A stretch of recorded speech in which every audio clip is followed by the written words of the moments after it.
Well, hi, good morning. We're traveling to Tuscany today. Well, not actually, literally, but with this recipe. We are making Tuscan shrimp and bean stew, and it is absolutely one of my favorites. I'm Judy Matusky. I'm a registered dietitian and a culinary nutritionist with Athens Nutrition.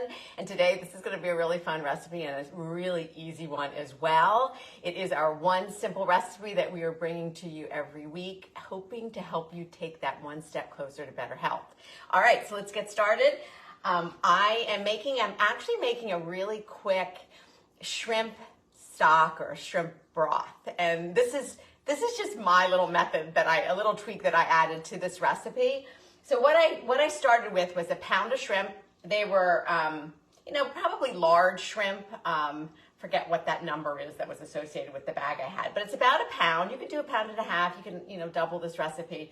Anyway, I took the shells off of the shrimp, as you can see, and I saved them. So ideally you do want shell on, because if you want to do this little step where you're actually making your own shrimp broth to add more flavor to the stew, you want to have the shrimp with the shells on.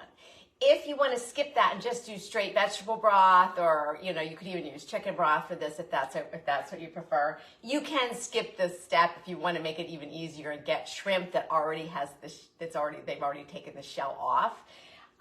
This just doesn't take very long, and it does add a little more depth of flavor. Remember, when you're cooking a little bit faster with fewer ingredients and certainly in a healthier way, we are looking for ways to keep continuing to build flavor throughout the dish. So this is one way to do that. All right, so all I did was put a little bit of olive oil in here. I'm going to actually turn the heat up a little bit now. And I just put those shrimp shells right in there. And I'm just going to let them saute. So they go from that gray color, now they're turning pink. So I'm going to let that go for a minute, and then I'm just going to add our extra stock. Now, you could just add water to this if you wanted to. I usually do add a vegetable broth, just again, for a little extra flavor.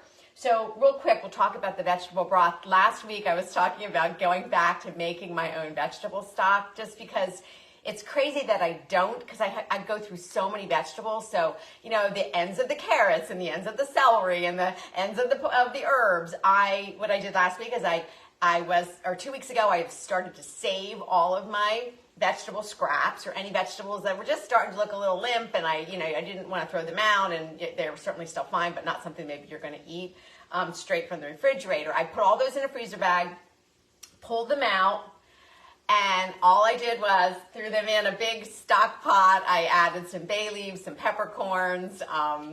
I added just a few extra garlic cloves, and I just cooked it pretty much throughout the day over the weekend. And I just ended up with this very lightly colored sort of vegetable broth. But again, this is a great way to save on sodium. There's no salt in there. I'm going to season as we go. So if you can make your own vegetable broth, maybe, that might be a nice little goal. If not, then like I mentioned last week, I like to use the Better Than Bouillon. This is one of my favorites, the reduced sodium version of the vegetable stock or vegetable base, because it's so versatile, and I like to keep this in my refrigerator because sometimes I'll just even add a little bit of this to maybe a stock or a broth or a soup or a stew, just to add a little more depth of flavor. So I almost always have this around. So that's what I would use if I didn't have this homemade broth. So as you can see, the shrimp now pretty much have turned pink, and they're just kind of sauteing. I'm just kind of getting a little bit of the flavor, a little extra flavor out of these shells by sauteing them a little bit, just a little bit of olive oil. So now that they've really, and they're starting to even brown a little bit, I'm going to take a cup of the homemade vegetable broth, and I'm just going to pour that in so that I'm going to let this shrimp just sort of cook in this a little bit, continue to cook, and this is going to help to release some of the flavors out of the shell. So we're going to get some of that shrimp flavor infusing into this vegetable broth, sort of turning this more to like a shrimp stock than just a straight vegetable broth. So in the recipe, I think they have you doing this for about 5 minutes. I'm going to let it go for just a little bit, and then we're going to move on to the next step. So I might just move on a little more quickly, just so this doesn't go on forever. All right, so a couple of steps that we're going to do. The next couple steps, I'll just walk you through it. Pretty simple, pretty basic ingredients that you most likely have in your refrigerator. There goes my dog if you saw her. That's Sesame. I chopped up 4 garlic cloves and I chopped up a whole onion. That's going to go in here as we kind of start to build the base of this stew. The one thing as I was chopping the garlic, it made me think of just something that's just a cute little tip, that when you have garlic, there's a lot of different ways that you can use your garlic, and it depends on how much garlic flavor you might want out of your garlic in the dish you're making.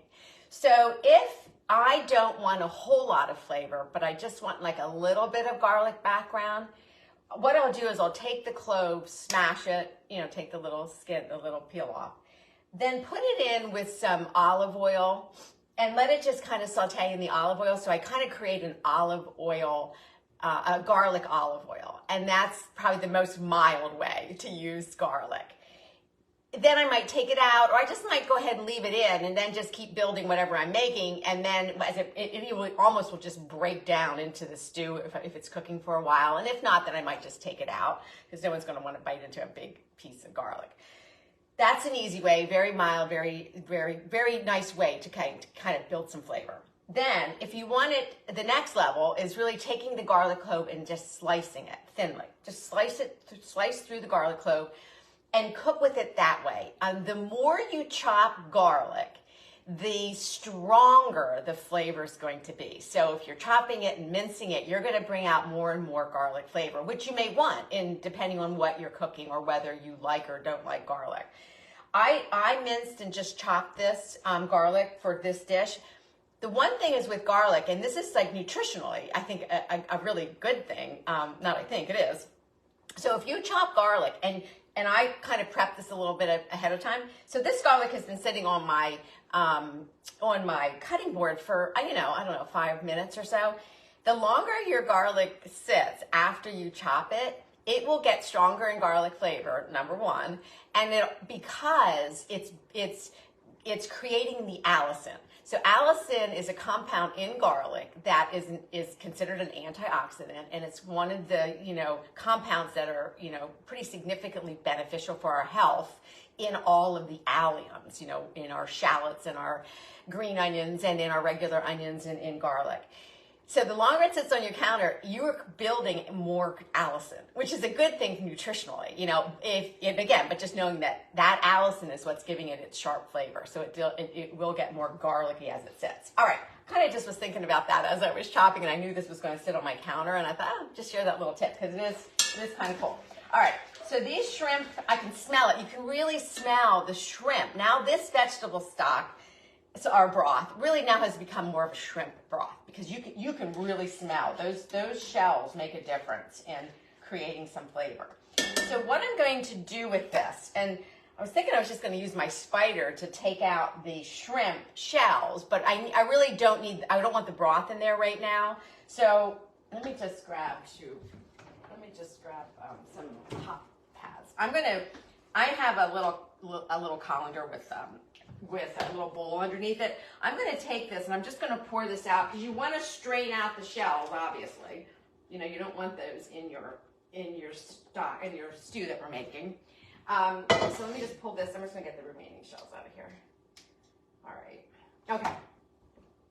So I just strained it. I'm going to discard the shrimp shells because obviously we don't need those anymore. We hopefully released all of the flavor from them. And then I'm just left with this little bit of this shrimp broth that we'll add back in here in a minute. All right, so this is back on medium heat, medium high. And I'm going to add about a tablespoon or 2 of olive oil. So we want a little bit of olive oil in this to add a little bit of richness because we're not really picking up fat anywhere else in this stew. And we'll talk a little bit of that other than maybe a little bit from the anchovies. So you do need a little bit of olive oil here to really help bring out some flavor. So maybe 1 or 2 tablespoons. And now I'm going to go ahead and take my onions that I pre-chopped, and they're going to go in. We're just going to saute and kind of, sweat them down. We don't really want to brown them necessarily. We're just kind of softening them up. And I'm going to go ahead. Normally I wait to add the garlic, but I'm not going to really cook these onions that long, so there's not really a worry for those, for the garlic to burn. All right. And if you don't have one of these little bench scrapers, I should use this more often. It is so convenient. I just forget to take it out of my drawer. I always keep it right here on the island. But when you're chopping, it's such a great way to get lots of things off of your cutting board without them falling off your knife. And the other thing is, when you're using a really good chef knife, the more you use it to sort of scoop things off your cutting board, the more you're going to dull your knife. And I do know that. And I still do it. And it's just a habit, a bad habit that I can't break. So I'm going to try to use this bench scraper a little bit more, because it not only is it more convenient, but it's better for your knife. All right, so we're going to add the garlic and the onion, and now we're going to add the anchovies. So I want to talk about these real quickly. Anchovies. All right, I was out of anchovies. I thought I had them. I have a bunch of sardines in my cabinet because when we went to Portugal, I bought so many tinned fish, and I brought so many back. So I have a lot in there, and I thought I had anchovies, and I didn't. So I ran out, and I was trying to buy something other than the Cento brand. The Cento brand is the one we're probably most familiar with, the yellow little tin. It's about a 2-ounce tin of anchovies. They're fine. I just think they're a little too fishy.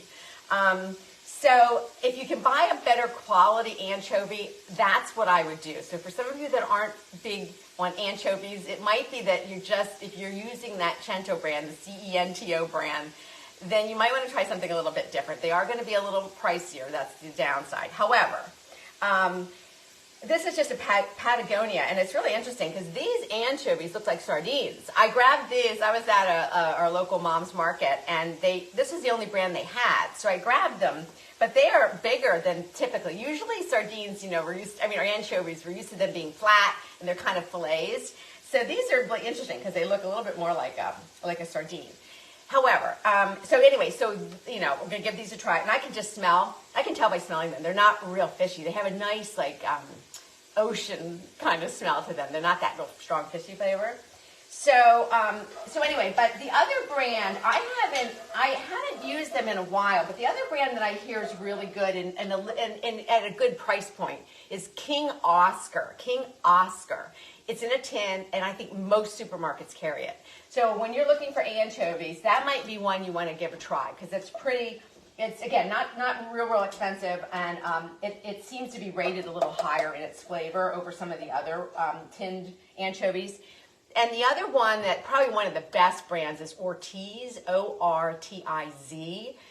That is a little more pricey. You can get them in the jar, or you can get them in a tin. They are probably one of the better ones that you can use. But in a dish like this, I don't know that you really need that level of an anchovy. If you're really going to be making something where that anchovy flavor is really going to come through, like maybe with a dressing or some sort of salad, the Ortiz brand might be the way to go. Or if you want to eat them just as is, maybe on pizza. But I have this, so we're going to use this. So we're going to use it. It calls for a whole tin of anchovies, but that was kind of based on the smaller 2-ounce tin. So these are 4 ounces here. So I'm going to add about half of these, maybe a little more, because they're not real fishy. So I want the flavor, and we're going to pick up the sodium. So obviously, when you have canned any kind of a tinned fish, there's salt added to it, but that's going to be our source of flavor and sodium in this recipe. I'll adjust if I need to with a little more salt, but again, for me, probably won't have to. Now these are just going to cook down. So the nice thing about anchovies, when you're cooking with them in something like this, they really will, especially the thin, flat ones. They just sort of dissolve away right into the broth or into the stock. You don't even know they're in there. They're a background flavor. It doesn't taste fishy unless you're using a really strong anchovy. It just gives it kind of a meatiness, to the stock. So these I don't know that they'll break down quite as much as the flatter ones, but they'll be fine. There certainly are already just, kind of, if you just use your spatula or just break them down a little bit. All right, so we have the anchovies, and that's going to help to add a lot of flavor to the stock, because to this recipe because we need that. We're not using a whole lot of ingredients, so we've got to get the flavor wherever we can. All right, so we have the anchovies. I gotta just check. I always forget the order of this. So we have the garlic, the onion, the anchovies, and then if you want a little bit of heat, I'm gonna just sprinkle in maybe half a teaspoon of red pepper flakes. It's up to you. You don't have to. I do like a little heat in this. I think I just prefer that, but you could skip that. Now I'm gonna do pepper. And I'm gonna check actually the sodium content of this particular anchovy because it's not that high. I'm probably going to add a, it's only $2.50 for the whole can. That's really low for an anchovy, tinned anchovies. They're usually much higher than that. So I am at this point just going to add, like a pinch of salt. All right. So we're just letting this basically, and I'll pull this off just to show you. We're going to just want this to just we want these onions to just soften a little bit. They're going to get a little translucent, and then we're just trying to break up that anchovy as best we can. Now, again, I'm not concerned that this one, because these are a little bit bigger, they're not breaking down completely and dissolving, because I know they're not going to be real fishy. I can just tell by the smell. They're going to be absolutely delicious in here. All right, so let me just show you at this point what we have. All right, so we just have the onions looking like that, and if you were using the flatter anchovies, they would completely disappear. They would just be right in there with the onions. Okay. Next step is to add back the 1 cup of our shrimp broth that we created and made real quickly. It only took a few minutes. It's really fast. If you, again, if you don't have shrimp with shells on, or if you just want to if you're trying to save time, you can skip that step. You can just use the broth, but I think it's worth it to get a little bit extra flavor. All right, so that's going to go in, and then now we're going to start to build in with the rest of the ingredients, and then we're just going to save a few to the very end. All right, so the recipe calls for 2 cans of white beans or cannellini beans. I just happened to find this really large 1 can, so this is the equivalent of 2. And what you want to do is you want to drain the 1 can and rinse it. The other can, don't drain, because we do want that liquid from that can. So this is just a good tip for reading recipes, the whole recipe, before you start cooking. Because if you don't, there's a good chance you're just going to drain both cans, right? Because you think, oh, I'm just going to drain them, I rinse them. That's what I always do with canned beans. But in this recipe, you want to save some of that liquid because we're not using a whole lot of broth in here. We just used 1 cup. We might need to add a little bit more. I'll just play around with it. It just depends on how thick or thin you want this at the end. But the original recipe really just uses 1 cup. So we're relying on a little bit of liquid. So I drained what I could guess to be maybe half of the liquid off of these, and I left the rest in. Now what I wasn't able to do is to rinse them. So again, we're going to pick up a little bit of extra sodium, but that's okay here. All right, so these are going in. We'll get them all down from the bottom. And then we're going to add a can, and I think it calls for like a can of crushed or chopped tomatoes. And I have a 14-ounce can of these cherry tomatoes. That's the Muti brand.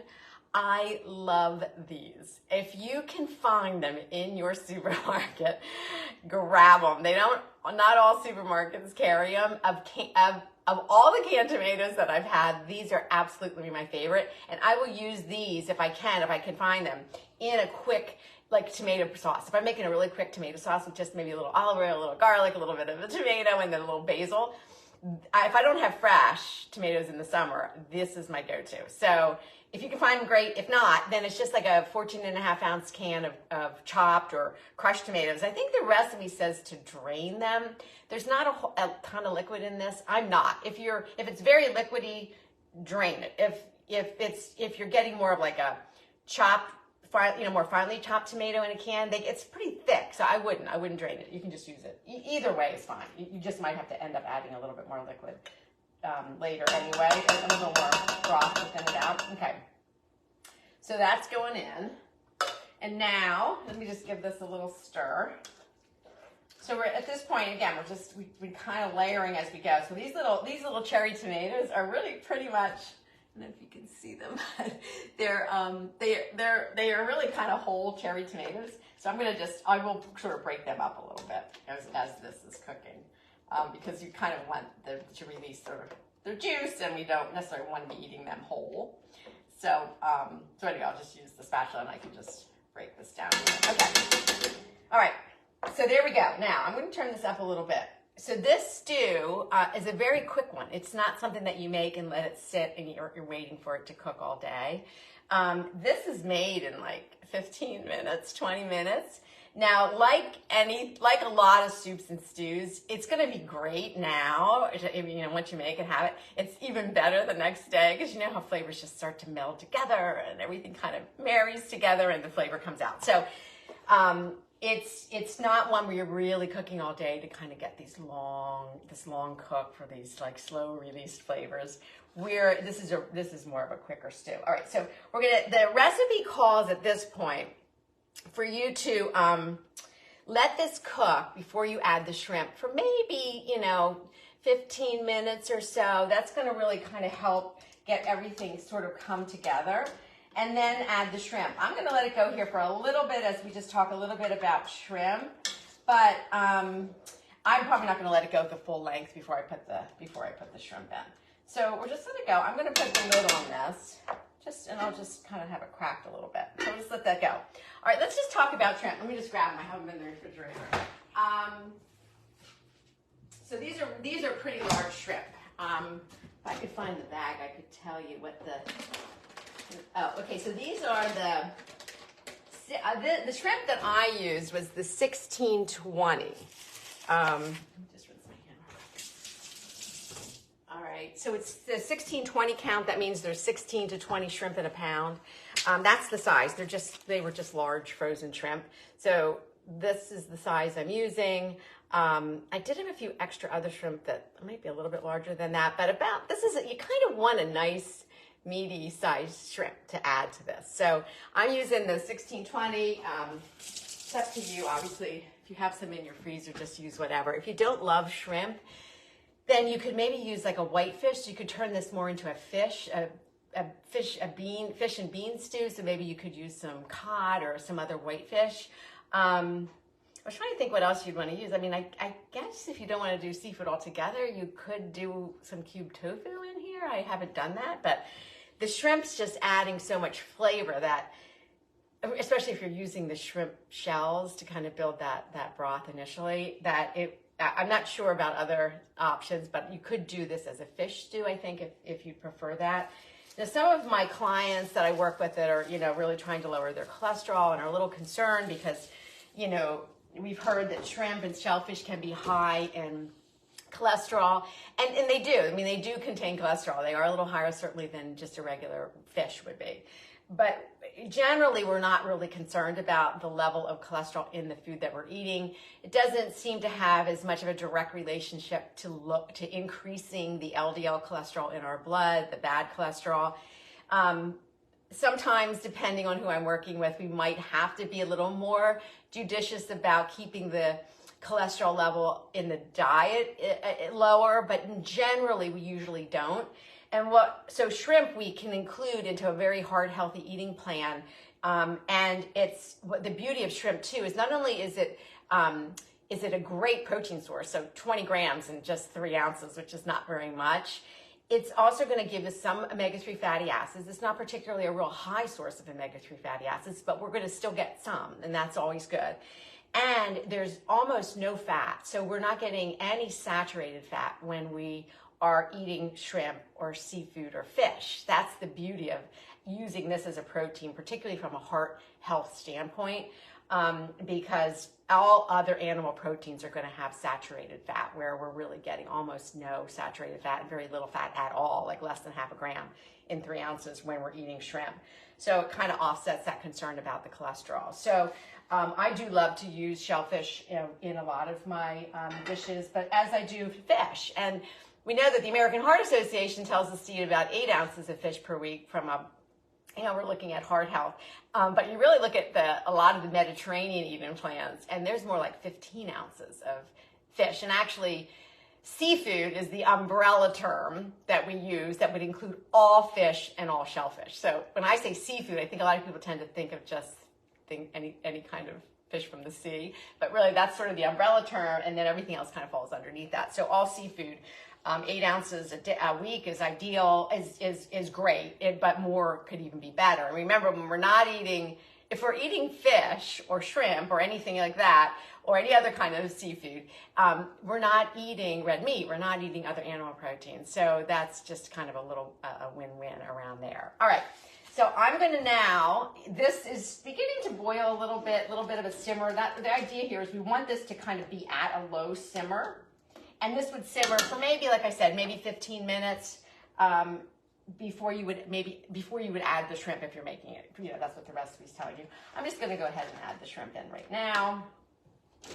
And then the shrimp, as you know, shrimp cooks very quickly. So this is only going to take 5 minutes probably to get this shrimp cooked. And shrimp starts gray, it's going to start to get pink, and it's going to start to curl a little bit and sort of create more of that C shape.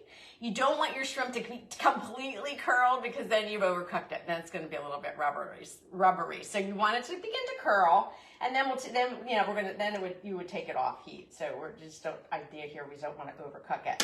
So I'm going to let this go, and then I'll show that to you in a minute. I'm going to cover that right now. Let me just rinse this off. All right, and then the finishing touch for this is we're just going to take a lemon, and so a fresh lemon, and again, if there's 2 things my recommendation to always have in your refrigerator, 2 things.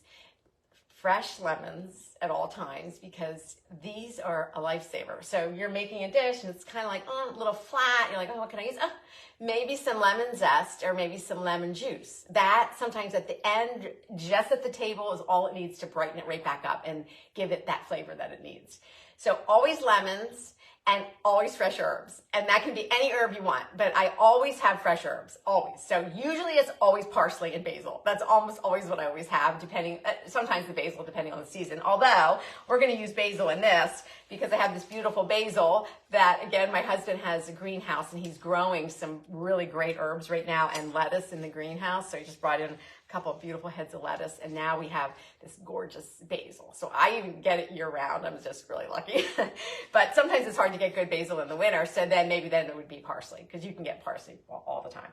So fresh herbs and lemon, always in your refrigerator, because they are such a game changer to changing a dish that's, again, a little bit ho-hum to something that's a little bit more vibrant and a little bit more flavorful. All right, so before I cut the lemon in half, though, I'm going to get my zester, and I'm going to take the lemon, and I think the recipe only calls for I'm going to go in and change that recipe, because I think it says a half a teaspoon of lemon zest, and I'm like, that's just not enough for me. So I'm going to zest. This is not a huge lemon. I'm going to zest the whole lemon because it's not that big. So this is probably more, if I really measured it, this is probably going to be more like a teaspoon of zest.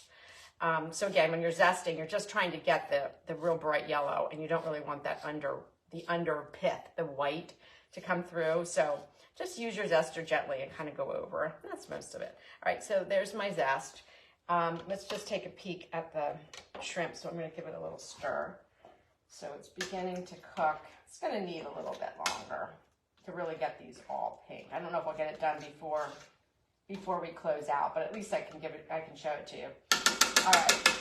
So we have, and the one thing I'm going to get a paper towel. I do think when you're cooking, just always be mindful of sort of cross-contamination with things. So I just used this in here, and that shrimp isn't cooked yet. So I'm going to take my spatula, and I'm going to drop it over here. I can either rinse it, or I have my tongs. I keep saying spatula. My tongs.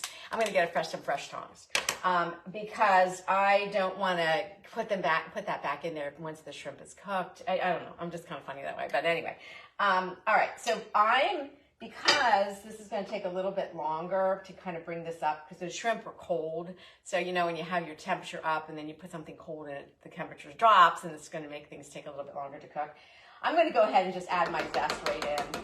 But if you were, the idea here would be once your shrimp is fully cooked through, then we take it off heat. We're going to add the lemon juice, the lemon zest, and then the chopped basil. But I'm going to just do it right now so that we can kind of just finish it up. All right, so I'm going to cut my lemon in half. And what I like to do with a clean hand is to just take, I'm going to use half this lemon for the juice, and just squeeze it over your hand because your hand then will catch any seeds that might come through, making it a little bit easier. Although this is an interesting lemon. It does not have any seeds. Usually the lemons that I'm using are like full of seeds, and I spend the whole time just sometimes fishing them out if they make it through my fingers.